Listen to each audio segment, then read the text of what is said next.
안녕하세요. 오늘은 정말 많은 분들이 헷갈려 하시는 주제, 바로 상가 월세에 대한 이야기입니다. 만약에 월세가 밀렸을 때, 사정이 있어서 일부만 갚았다고 쳐요. 그럼 그 돈, 과연 몇 월치부터 까이는 걸까요? 오늘 이 순서를 제가 아주 명확하게 정리해 드릴게요. 네, 바로 이 질문, 이게 오늘 우리가 파헤쳐 볼 핵심이에요. 이게 그냥 단순한 돈 개선 문제가 아니거든요.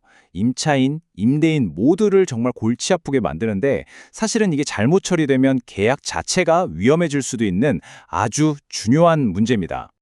자, 그럼 이해하기 쉽게 우리 주변에서 흔히 볼 수 있는 상황을 하나 예로 들어볼게요. 요즘 경기가 어렵다 보니까 월세가 몇 달 밀린 작은 카페 사장님이 있다고 한번 상상해 보세요. 자, 여기 표를 한번 보실까요? 지금 총 800만 원이 밀렸는데 여기서 아주 흥미로운 점이 있어요. 그냥 다 똑같은 밀린 월세가 아니라는 거죠. 보세요. 5월이랑 6월은 그냥 일반 연체 월세고요. 7월, 8월은 좀 다르죠? 납부유예 연체 월세라고 되어 있잖아요. 이게 뭐냐면 예전에 코로나 때처럼 특별한 상황 때문에 정부가 이 기간 월세는 나중에 내도 좀 봐줄게 했던 그런 특례 기간의 연체분인 거죠. 바로 이 차이점, 여기서부터 모든 문제가 시작됩니다. 그래도 정말 다행히 이 카페 사장님이 어떻게든 300만 원을 마련해서 냈어요. 와, 이제 한숨 돌리나 싶죠. 근데요, 바로 이 300만 원 때문에 진짜 혼란이 시작됩니다. 아니, 빚 갚으려고 낸 300만 원이 왜 갈등의 불씨가 될까요? 그건 바로 이 돈으로 어떤 빚부터 갚을 거냐, 이걸 두고 임차인이랑 임대인 생각이 완전히 달랐기 때문이에요. 자, 양쪽 입장을 한번 볼까요? 임차인은 당연히 가장 오래된 빚부터, 그러니까 5월치부터 순서대로 갚는 거 아니야? 이렇게 생각하겠죠? 그런데 임대인 생각은 달라요. 아니, 그게 아니라 납부 유예가 아닌 일반 연체분, 그거부터 먼저 해결해야지 라고 생각하는 겁니다. 자, 그럼 도대체 누가 맞는 걸까요? 이게 그냥 내 생각이 맞네, 내 생각이 맞네 할 문제가 아니고요. 법에 아주 명확한 답이 있습니다. 이 복잡한 상황을 해결할 열쇠, 바로 변제충당이라는 법률 원칙에 있습니다. 좀 말이 어렵죠? 변제충당. 근데 원리는 생각보다 간단하니까 겁먹지 마세요. 자, 그럼 변제충당이 대체 뭐냐? 쉽게 말해서 갚아야 할 빚이 여러 개일 때 돈을 일부만 갚으면 그 돈으로 어떤 빚부터 깐 걸로 찾을 거냐? 그 순서를 정하는 법적인 규칙이에요. 아까 그 300만 원이 어디로 갔는지 알려주는 바로 그 기준인 거죠. 보통은 이 변제충당 순서가 정해져 있어요. 첫째는 당사자끼리 합의한 순서. 합의가 없으면 돈 갚는 사람이 나 이거부터 갚을게요 하고 지정하는 순서. 그것도 없으면 법이 정한 순서를 따르거든요. 그런데 우리가 보고 있는 이 상황에는 아주 특별한 변수가 하나 숨어 있습니다. 네, 바로 이 지점이에요. 아주 중요한 예외사항이 있거든요. 바로 특별 납부 유예 기간이 껴있을 때입니다. 이게 우리 카페 사장님과 건물주 사이의 상황을 완전히 뒤바꿔 놓습니다.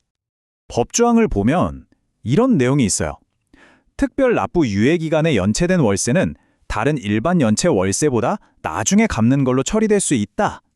이게 무슨 말이냐면요. 법이 보기엔 납부 이후의 월세랑 일반 연체 월세는 똑같은 무게의 빚이 아니라는 거예요. 우선순위가 다르다는 거죠. 자, 그럼 그래서 순서가 뭐가 그렇게 중요한데 싶으시죠? 이게 왜 그냥 법전에만 있는 이론이 아니라 현실에서 정말 중요한지 그 결과를 한번 보시죠. 결론적으로 카페 사장님이 낸 300만 원은 어떻게 처리될까요?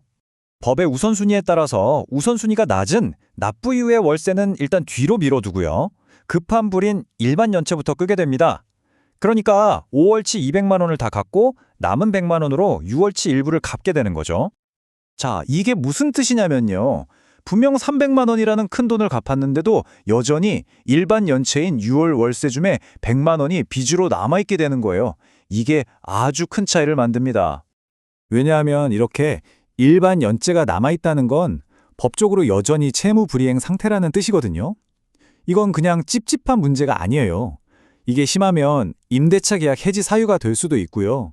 나중에 보증금을 돌려받거나 계약을 갱신할 때 아주 불리하게 작용할 수 있습니다. 정말 심각한 문제죠. 그러니까 이 규칙은요, 임차인만 알아야 하는 게 아니에요.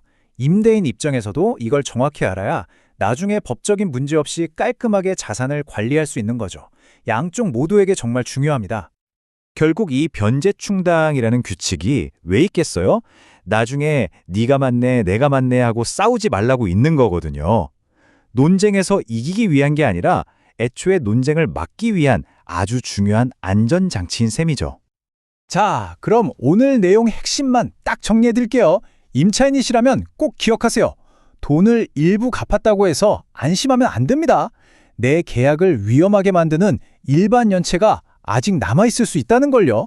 그리고 임대인이시라면 반드시 법이 정한 순서에 따라 돈을 처리해야 나중에 골치 아픈 법적 분쟁을 피할 수 있습니다. 자, 이제 이 규칙에 대해 확실히 아셨죠? 혹시라도 앞으로 비슷한 상황이 생긴다면 여러분은 어떻게 대처하시겠어요? 오늘 알려드린 이 내용이 여러분의 소중한 계약을 지키는데 꼭 도움이 되었으면 좋겠습니다. 오늘 이야기는 여기까지입니다. 들어주셔서 감사합니다.